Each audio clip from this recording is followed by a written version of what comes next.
இதுக்கு எப்படி sir unit கண்டுபிடிக்கிறது? வாங்க தங்கங்களா பார்க்கலாம். K is equal to என்ன வந்திருக்குமா?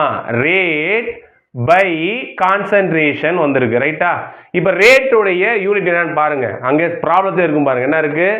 Mole per litre per second. சரியாமா? ரைட். அப்ப வேற என்ன பார்க்கணும்? நமக்கு கான்சன்ட் என்ன கொடுத்துருக்காங்க அப்படின்னா மோல் பெர் லிட்டர் கொடுத்துருக்காங்க. கவனி தங்கங்களா, மோல் பெர் லிட்டர். இது என்ன பண்ணணும்? ஸ்கொயர் பண்ணணும். ரைட்டா? அப்ப என்ன நடக்கும் கவனிங்க. Mole per litre per second divided by square பண்ண என்ன வரும்? மோல், இன்னொரு மோல் வருமா? 2. அதே மாதிரி பெர் லிட்டர் 2 வருமா? ஒரு காரணம் மாத்திரம் எழுதியிருக்கேன் சார். இந்த மோல் கேன்சல் ஆயிரும். இந்த பெர் லிட்டர் கேன்சல் ஆயிரும். அப்ப என்ன யூனிட் பாருங்க. கீழ இருந்து மோல் மேல போச்சுன்னா பெர் மோல். சரியா?